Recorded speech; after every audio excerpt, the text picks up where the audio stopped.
So this morning we're in 1 Samuel chapter 25.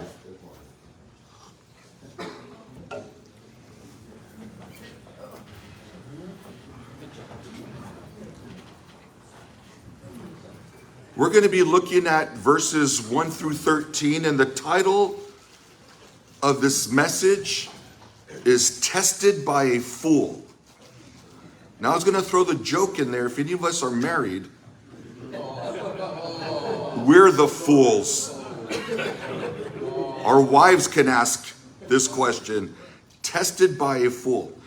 I don't know if you guys have had anybody in your life that, I don't know what you would say would be considered a fool. And we're going to take a look here today of what that really looks like. But there's a lot of areas in our lives where we're tested with. We're tested by lust. We're tested by greed. We're tested by a lot of different things. And oftentimes this list of being tested would also include being tested by a fool. So this morning in 1 Samuel chapter 25, I want to begin with verse 1, and then we'll get into our study. 1 Samuel chapter 25, beginning with verse 1. Then Samuel died, and Israel gathered together and lamented for him, and buried him at his home in Ramah. And David arose and went down to the wilderness of Paran. You know, today as we're looking now at a new chapter where David is facing a different kind of battle here. He's not necessarily in battle with Saul, but he's going to come across a challenge with his own anger and his pride. Today's passage is a little unusual because for the first time in quite a number of chapters, Saul is not in our passage. Our passage has been, up to this point, has been filled with Saul's rage, his desire to hunt David down. Even last week we saw that Saul had the corner of his robe cut off and David humbly presented it to him. But we don't see Saul in this passage. Saul is mentioned, but he's in the background and does not take an active part in the passage that we will be covered. But instead we're introduced to a man named Nabal. And we'll see that in this narrative or in this passage that we will take a close look at this man named Nabal, who's marked by foolishness, arrogance, and we will be introduced to his wife, Abigail, who's a woman of wisdom and humility.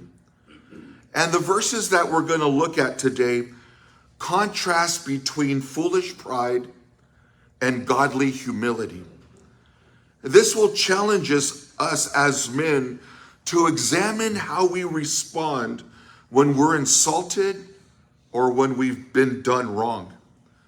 Last week, as we wrapped up chapter 24, we looked at verses 11 to 22.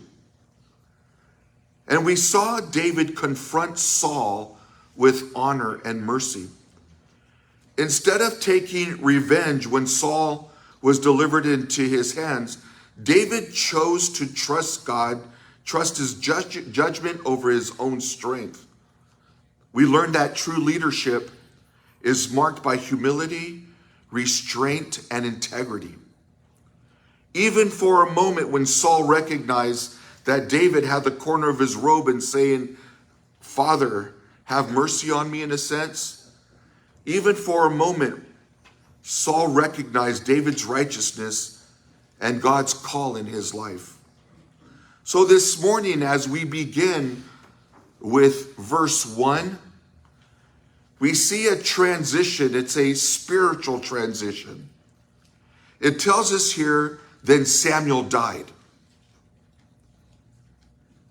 Samuel marks the death of a spiritual era. Samuel was Israel's last judge. He was considered a prophet, and he was a spiritual anchor for the entire nation of Israel. And his death now signals a spiritual transition from prophetic leadership to the rise of a monarchy or a king-led country. For David, Samuel's death meant losing a mentor, meant losing a spiritual father, and meant losing the one who anointed him as the next king of Israel. So we see this here as a moment of personal and national grief. You know what's interesting about the loss of Samuel here? God will continue his work even when his servants pass on. And Samuel's death reminds us that God's purposes are not tied to one man, but that it's tied to the eternal plan that he has. God's work is never dependent on one man. And when we look at Samuel's heritage and the importance of how he lived, we see that he lived in an honorable way for the Lord. In describing Samuel in 1 Chronicles chapter 9, verse 22, it tells us that he organized the Levites in service of the sanctuary. This was completed by David and Solomon. When we look at 1 Chronicles chapter 26, verses 27 and 28, it tells us that Samuel began collecting treasures for building the temple in Solomon's day. When we look at 2 Chronicles chapter 35, verse 18, it reports that Samuel remembered the Passover and kept Israel in remembrances of God's great deliverance. Psalm 96:6 and Jeremiah 15:1 commemorate Samuel as a man of intercession. When we look at Hebrews chapter 11, verse 32, the writer puts Samuel among the heroes of faith. So Samuel was a significant man of God in the Old Testament, even referenced in the New Testament. But we see here in verse 1, as it tells us that Samuel died, we see that the Israelites gathered together and lamented for him. We see the response of Israel after Samuel dies. They all gather. It says all the Israelites gathered together and lamented. Now, lamented isn't a word we typically use today, but it's another word that we would use in describing grief. What's interesting, if back in those days of Israel, they would hire for professionally lamenters. So they would hire those of somebody who died, and as they're carrying the body or taking the body from the burial to the burial place, they would have those who would be outside crying. They were lamenting. And the word here, when it says the nation lamented for Samuel, it's showing that they recognized his godly influence and his spiritual leadership. The Hebrew word for lament means to have a deep mourning and remembrance of a great father with great grief. You know, when my dad died, there was a time of lamenting in a way. We call it grief. But it wasn't just for the idea that I lost a dad. It was the lamentations that I had was for the role that he played in my life. What he played in my life as a young boy. To the transition as he was my hero then, and transitioning now, I'm going to him for counsel, and then in my older age, I'm going to him for direction and counsel. And I think for me, one of the most difficult things after my dad passed away, and all of that goes with it, the only true thing that we're left with are the memories and the experiences that we may have. But the significance of losing a spiritual leader is great. You know, when I lost my dad, he was he had a big role in where I'm at today. And so no longer am I able to call him up. Say, hey, Dad, guess what's going on? Hey, Dad, and all of that has gone. And when we lament somebody such as that in our life, there's a lot of loss that's tied to it. if I'm transparent with you guys, I think the next biggest loss in my life would be our pastor. Not quite sure how that would work out. Because in a lot of ways, when my father died, Pastor David picked up a lot of that role in my life. So he's my pastor, but he's also my spiritual father. A man who leads me and guides me and directs me in my everyday life. And I don't know what your relationship is with your father or anybody significant in your life. We can't allow differences or petty things to get in the way of our life. You know, yesterday I got home from the church here, and my neighbor from across the street says, "Hey, we're doing some work at the house. Hey, your house is looking nice." And she ended up walking across the street, and I haven't really spoke to her in the 5-6 years that we've been there. So we started talking, and she was telling me about her son, and I asked her, how is your other son? I haven't seen him here in a while. And she looked down, and then I saw a tear run down her face. And she said, you know, my son struggled in his life. And someone gave him drugs, and it was laced with fentanyl, and he overdosed. And here I am talking to her, and my kids are across the street waiting for me. And I said, how are you getting through this?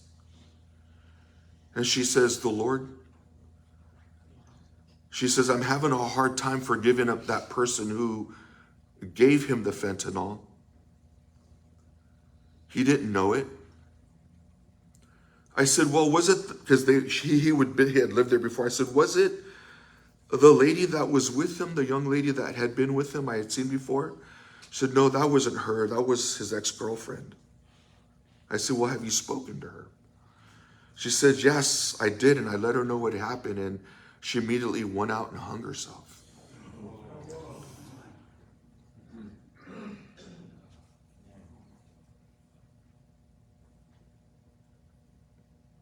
Men, we have a window of time in our lives, especially with those that God has entrusted us with. It may be our children, it may be our wives, it may be our kids, it may be our pastor. But we have a window of opportunity. And one day, men, we will be lamenting for somebody dear in our life. We will be. How are we with our loved ones today? This is really off my notes. I just wanted to share that. The nation of Israel was lamenting when Samuel died because of the significance he had in their lives, the spiritual significance. And my desire and my hope is that that my wife and my kids would lament over me. Not because I was a good dad, but because I was a spiritual influence in their life. And this is what the lamenting means here. It means that they had a deep mourning with a remembrance of a great figure. And we know it's biblical to grieve the loss of those who are important in our lives. But their death is a reminder that God's work must be carried forward by the next generation. Deuteronomy chapter 34, verse 8 says, and the children of Israel wept for Moses in the plains of Moab for 30 days. So the days of weeping and mourning for Moses ended.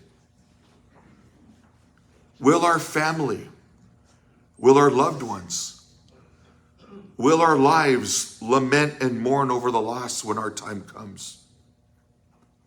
See, we can be in a relationship, whether it's our marriages, and we're so distant from our wives. We can be parents to our children, but so distant from them. Or Are we given the opportunity that God has given us to make an influence in their lives? Every day, the window with my wife and with my children and with my pastor and Marie, I know is getting smaller. And we don't have the time to let pettiness get in the way of these relationships. And I was talking with my neighbor yesterday. She said this one thing to me: love your babies as much as you can because you're not promised tomorrow.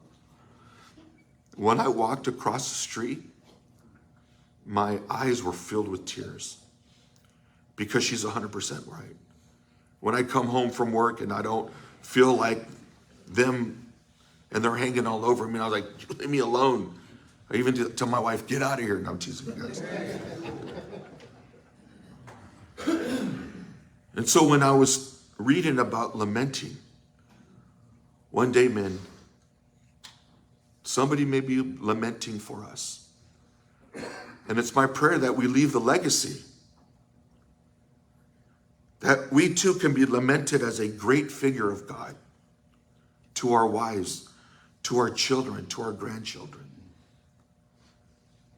And it tells us again in Deuteronomy 34 that all the children of Israel had wept for Moses. They wept over a great spiritual leader. And we find here in verse 1, at the end it says, and David arose and went down to the wilderness of Paran. Interesting that the chapter started, then Moses died, and then now we see David arose. God may begin a work in one man, but it never ends with one man. The work of the Lord is bigger than any one servant. And so we see that Samuel's death marks the end of a prophetic era, but it's not the end of God's plan. Because even though it says in verse 1 that Samuel dies, it says now David arose. A reminder that God raises up new leaders to carry out his purposes. When we look at Deuteronomy chapter 34, verses 5 through 9, it describes to us that Moses dies, Joshua arises, the people mourn, but the mission continues. You know, one of the things I had asked my neighbor yesterday was, how did you respond to such intense grief? Because I said, typically when people respond, especially in a marriage, one or two things will happen. You will either grow close to one another or you will grow distant from each other. You will begin to blame, you'll begin to retreat, you'll begin to, and think about those who are serving in the plan of God's will. A lot of times we can retreat in grief. And what's interesting about this is I see this in relationships. There may be a brother coming to the church, is on fire for the Lord. He's serving in ministry. He's Bible studies, and then he's in a relationship that doesn't go well, and we don't see him again. We have a tendency to retreat in grief. And instead of moving on, instead of arising as David is, we begin to step further away from the path that God has called us to walk in. The word here in verse 1, arose, it means that there is a movement, a readiness, and obedience that David is responding to the moment. He's not retreating from it, he's moving forward. How many times, men, have we allowed grief to keep us from what God has called us to do? The grief of a broken relationship. The grief of a loss of a job. And instead of arising and moving forward, oftentimes we will begin to retreat from the path that God has called us to do. Here, the death of Samuel is literally passing the torch, and it challenges each and every one of us as men. Will I rise to continue to do the work of the Lord? Or will I sit and will I retreat and let the mission of the Lord stall in my life? Where are you at, men? What has allowed you to retreat from the path that God has called you to? 2 Timothy chapter 2, verse 2 says, commit these things to faithful men who will be able to teach others also. And so when a spiritual pillar in our life passes, we must still walk in faith, holding firm to the truth that they've taught us. And it tells us here at the end of verse 1 that David goes into the wilderness of Paran, which is another word for Maon. Remember, he had been there after the confrontation with Saul, that he cut off his robe. He is still in the wilderness of Paran. It's another word for Maon. It's a remote, rugged desert region. It's in the south of Judah. And this is where he's going to be. Now in verses 2 and 3, we're introduced to two people. It tells us here that there was a man in the city or the wilderness of Maon, and who was a rich man because he did business in Carmel, which is probably about 10 to 15 miles.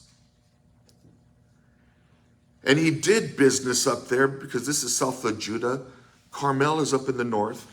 And we see that this man did business here, and he's described as very rich. And the way that someone would be described if they were rich was by how much cattle they had. And it tells us here that this man there was a man in Maon whose business was in Carmel, who was very rich. He had 3,000 sheep and 1,000 goats, and he was shearing his sheep in Carmel. Now the name of this man is Nabal, and the name of his wife, Abigail. She was a woman of God, understanding and beautiful in appearance, but the man was harsh and evil in his doings. He was of the house of Caleb. Now here, right away in verse 2, Nabal's wealth is emphasized. Tells us that he's very rich right off the bat, and that he had 3,000 sheep, 1,000 goats, which is pointing to his material success. One of the things that we often can wish for is success. Whether it's financial success, whether it's fame and recognition, we have different measures of success in our life. And a lot of times we can begin to wonder or begin to think, I would like to be successful in this. There's a successfulness that takes place in our lives that's woven with humility. And there's a difference with success in our lives that's woven in pride and egotistic. And this man here, up to this point, tells us that he's rich. At the end of verse 3, tells us that this man was harsh and evil in his doings. Doesn't matter how rich you are. If we're evil in our doings, it reminds me, there's this guy years ago I used to go to happy hour with. And let me explain happy hour first, before you guys get too excited. Back in my days in college, I would have laundry money. Well, I would trade that laundry money for food.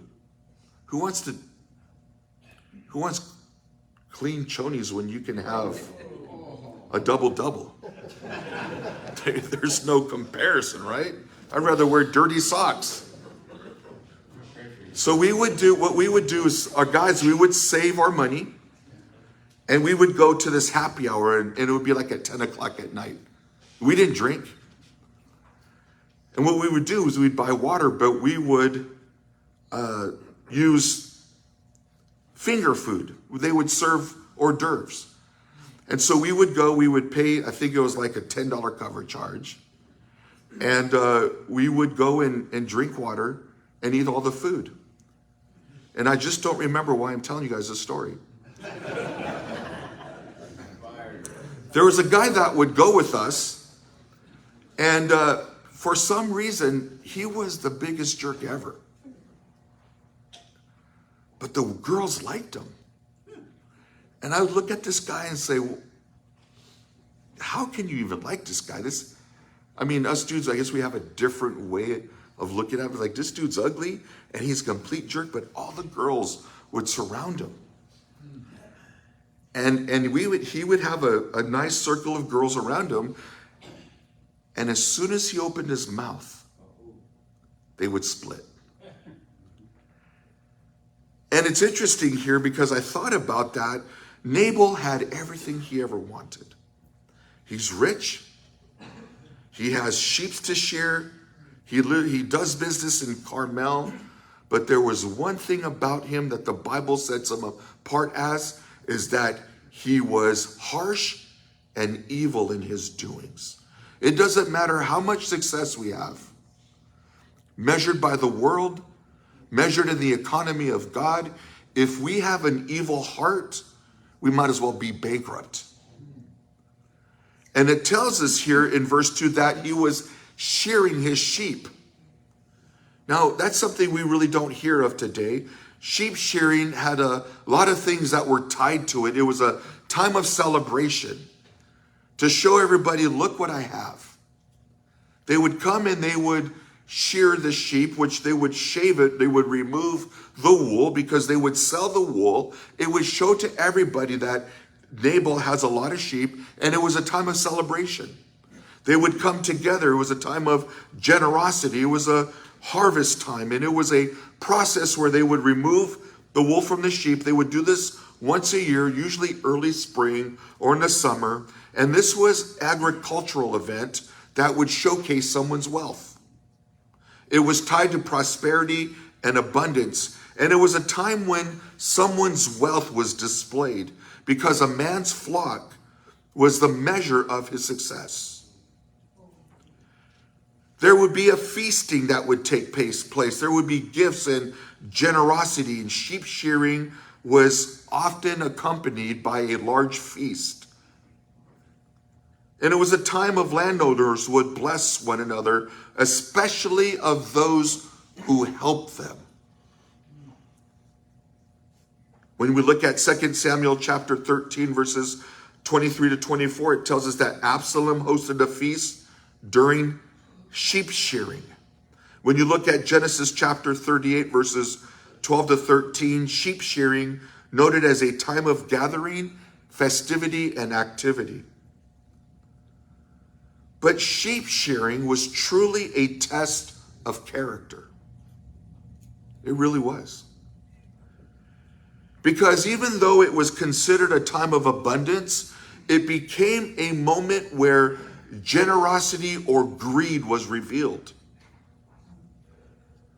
And in verse 3, despite being rich, we see that this man Nabal is described as harsh and evil. His name literally means fool.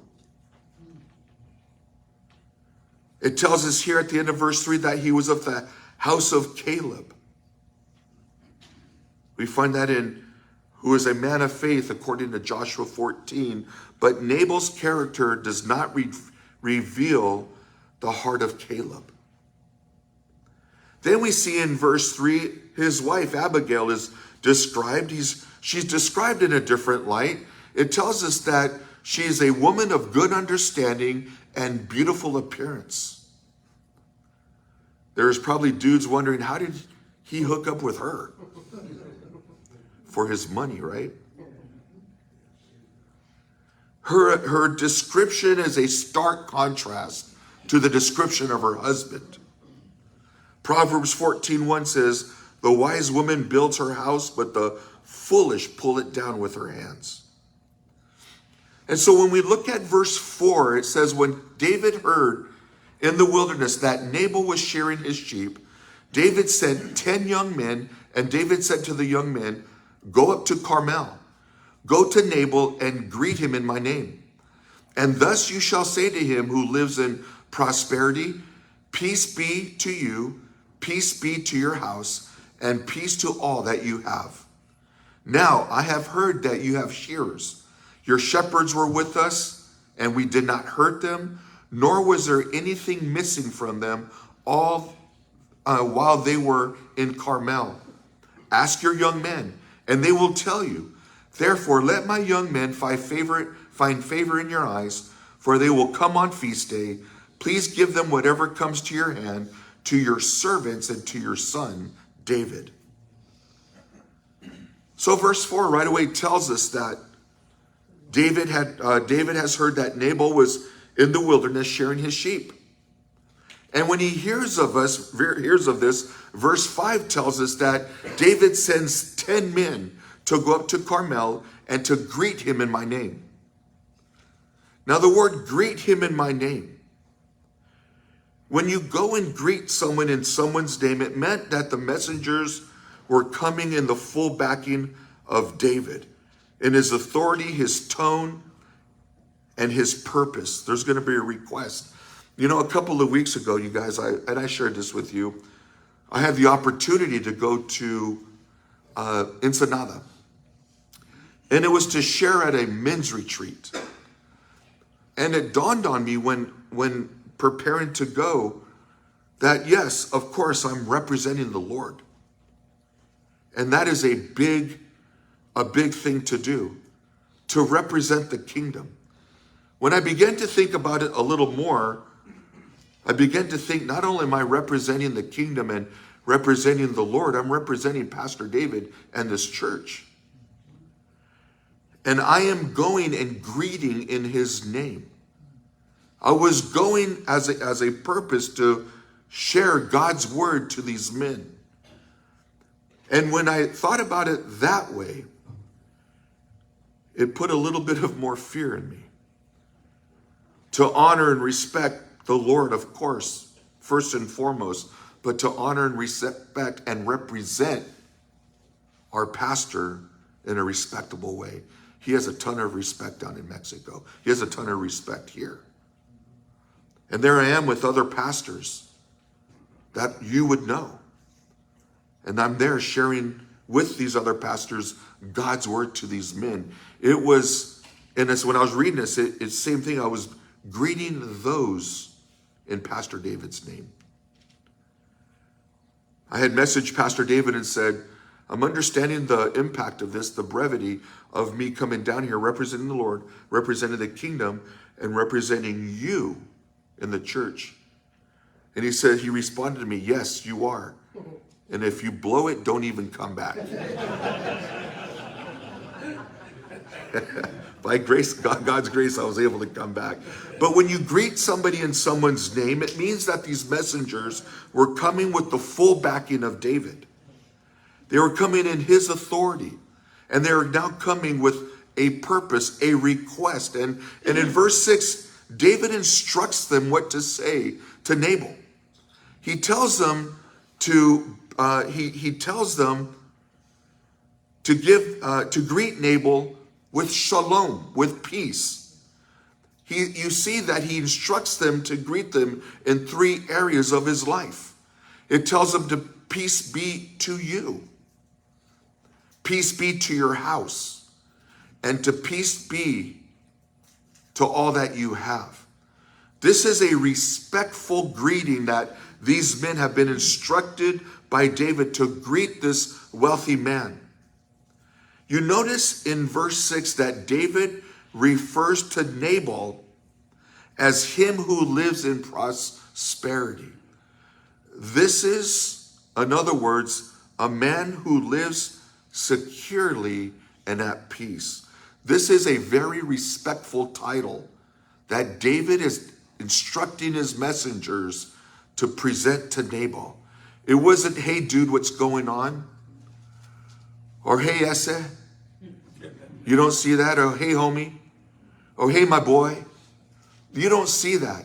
This is the utmost respect to approach a man of Nabal's status. I think that's something that we've lost today as men, is the respect of other men, especially of men who have gone before us and have plowed the way. In Matthew chapter 10, verses 12 through 13, it says, when you go into a household, greet it. If the household is worthy, let your peace come upon it. But if it's not worthy, let your peace return to you. And we notice here that David leads with peace. He's not demanding. He's acknowledging Nabal before he makes a request. And in verse 7, David highlights that his men, that they heard that they were shearing, and your shepherds were with us. We did not hurt them, nor there was anything missing from them while they were in Carmel. David is highlighting that his men protected your men. They were not harmed. They were not robbed while under David's watch. This was more than politeness. This was respect. It was customary and expected to repay anybody who had shown protection, especially in this time of sheep shearing, because it was an opportunity for robbers. It was an opportunity for thieves to come and come up during this time. So it was customary when somebody had protected this ceremonial or this festivity that they would be paid back in some way. And it tells us here in verse 7 that David shows us that he made this request properly. He did it carefully, and he gives Nabal an itemized list of what he's done. Verse 7, he says, we did not hurt them, nor were there anything missing from them while they were in Carmel. He's making an itemized receipt of the protection that he gave. So it was customary when something like this would take place that the person would approach the one that had been shearing their sheep. He would approach him in the utmost respect, and in response, a person such as Nabal would give to them as of custom. Galatians 6:10 says, as we have the opportunity, let us do good to all. Proverbs 3:27, do not withhold good from those to whom it is due. Notice in verse 8 that David invites Nabal to verify his claims. He's telling him, therefore, go to your young men, ask your men. Ask them if we've not done this. And then he says, let my young men find favor in your eyes. Please give whatever comes your way. Go ask your men if this is what we've done, of what my messengers are saying to you. And it says in verse 8, for we have come on a feast day. So David is politely reminding Nabal of the traditions of generosity during this time that surrounded a harvest and sheep shearing. A lot of customary things going on here. You notice in verse 8 that he doesn't command or request an amount. He says, come give whatever's in your hand.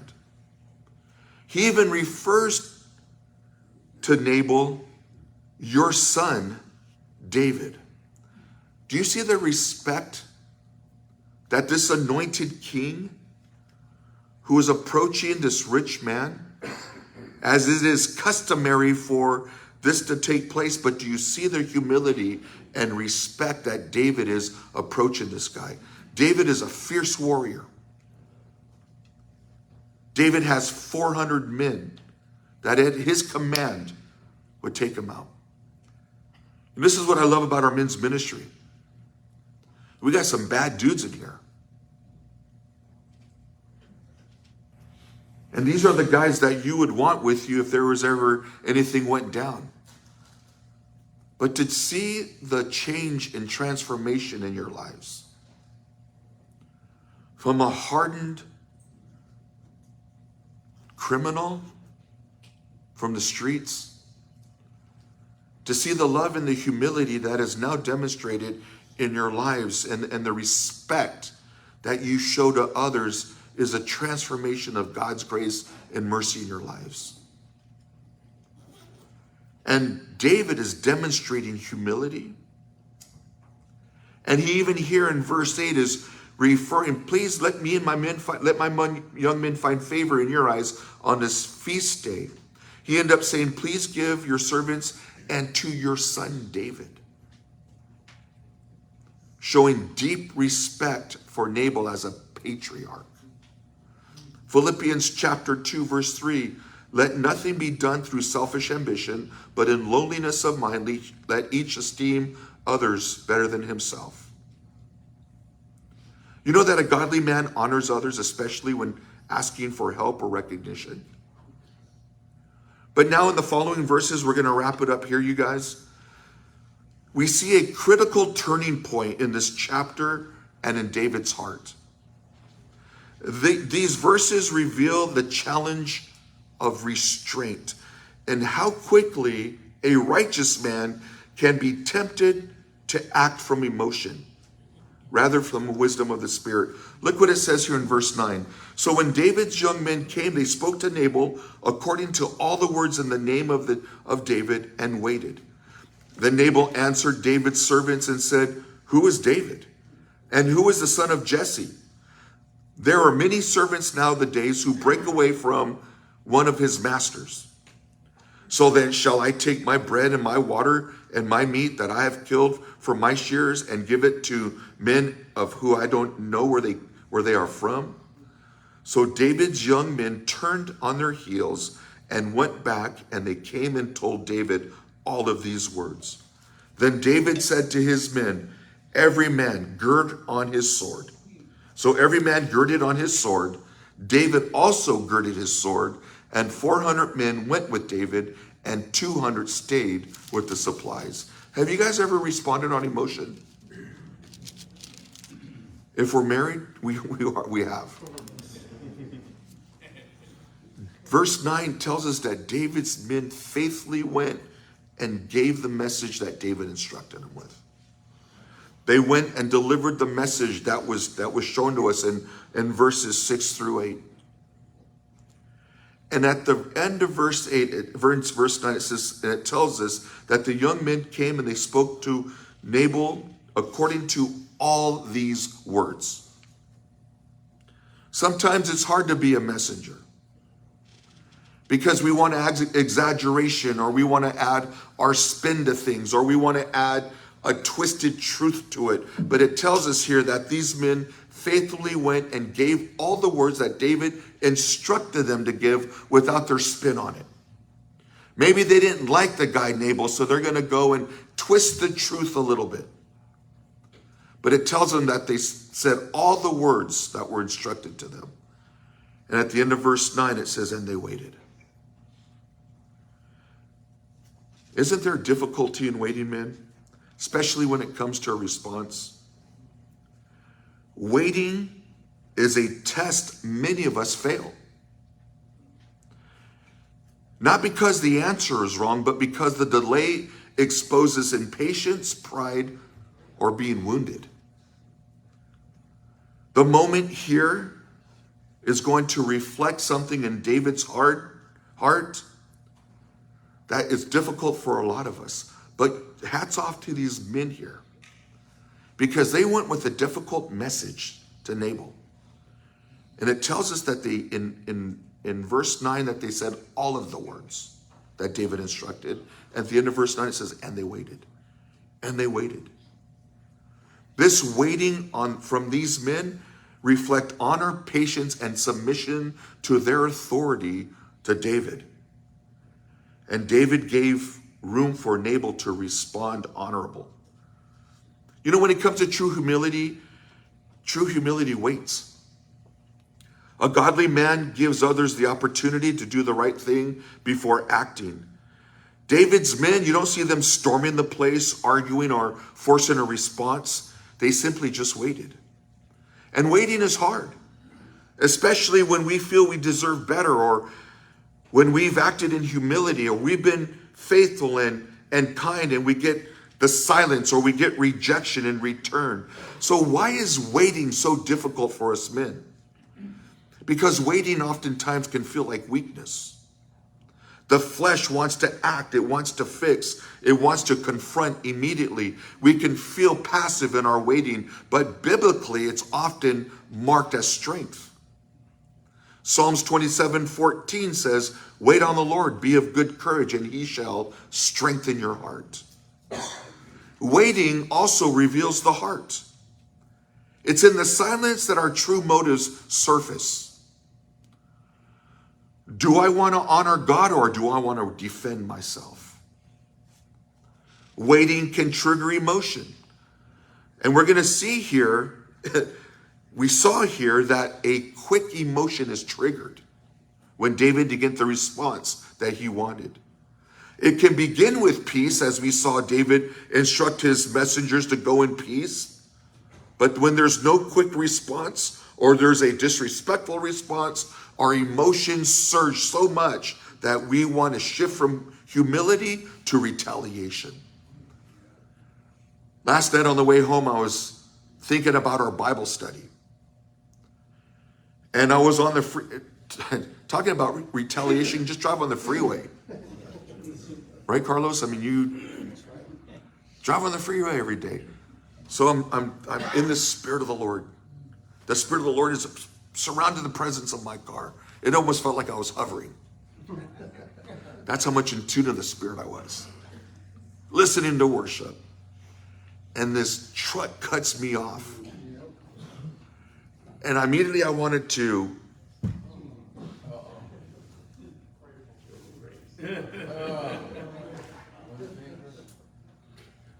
but the Lord's like, you are exhibiting the emotion David had. You're driving in peace, something happens and you want to retaliate. Doesn't that happen? Amazing how quick that happens.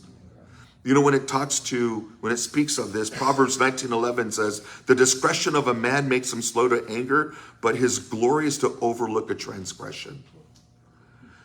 Ecclesiastes 7:9 says, do not be quickly provoked in your spirit, for anger resides in the lap of fools.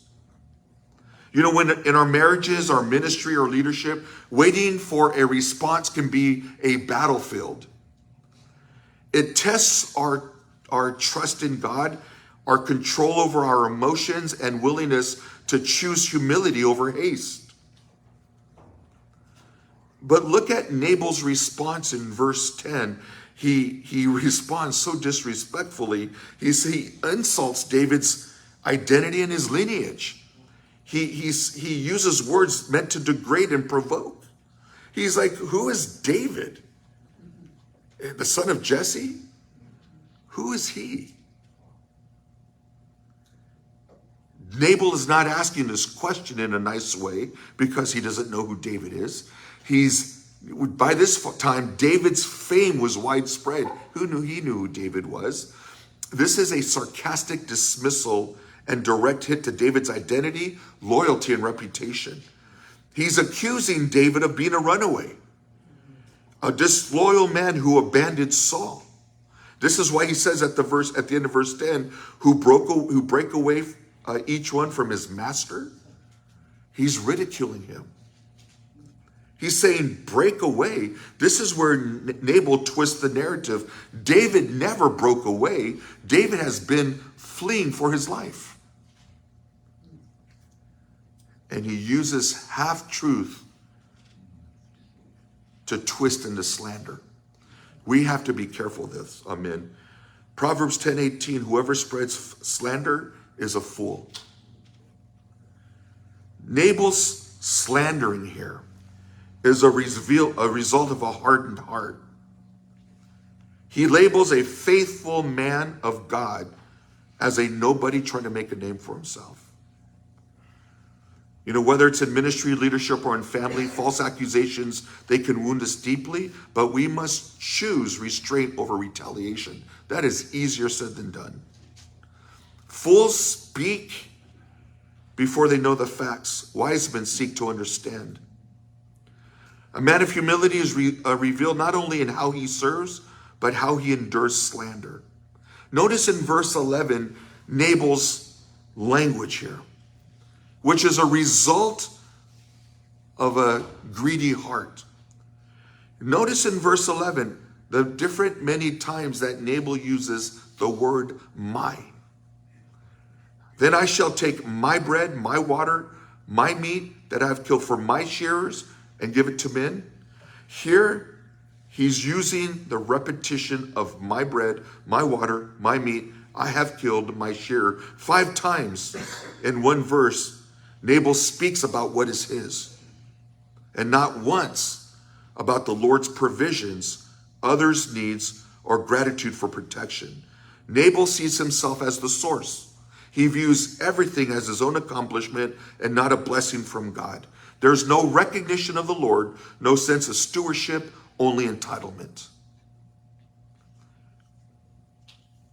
I want to get through this here real quick, you guys. Nabal tells him, I don't know where they're from. Verse 12, David's young men have just been mocked. But notice in verse 11 that they don't argue, they don't defend, they don't fight back. They simply, it tells us in verse 11 and verse 12 that they turned their heels. They just left. This shows their submission to leadership, self-control, and spiritual maturity. Their job was to deliver the message, not to get results, not to defend David. And they didn't take personally offense, even though they presented to David. This models how God's messengers and servants operate. They didn't exaggerate. They didn't have to, they didn't put their spin on it. They told it like it was.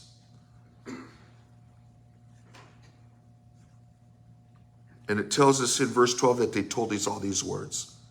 They didn't filter anything to soften Nabal's insult. They didn't add fuel to the fire. They didn't say, man, he disrespected you or you humiliated. They didn't do any of that. They took the message they received from Nabal and they took it to David. Now I want to close with this. Here in verse 13, we see an immediate and emotional driven action by David. Then David said to his men, gird up your sword. There's no prayer. There's no inquiry of the Lord that we saw in 1 Samuel 24, where David spared the life of Saul. Here, there's no seeking counsel. The only thing we see here is every man gird your sword. This is not about justice, it's about wounded pride. And David is now planning to lead 400 men against one foolish man in his household, a massive overreaction. This is a personal invested retaliation that reveals how deep this insult cut him. He's not just given an order, he's leading the charge. He had been anointed king. He's shown restraint against Saul. He's led with honor, but yet it tells us here how quickly pride and emotion can take over. Every godly man can be blinded by offense when our pride is poked. Are you quick, men, to draw your sword when insulted, whether with words or attitudes or decisions? What would have happened if David would have first stopped to pause and pray? And as men, we must recognize when we are acting in emotion instead of wisdom, because it causes severe damage. A man's strength is not proven by how fast he draws the sword. He's proven by how well he holds it back while inquiring of the Lord. May we be men who are not overreactors caused by emotion. May we be men led and guided by the word of God and led by the power of the Holy Spirit. Amen?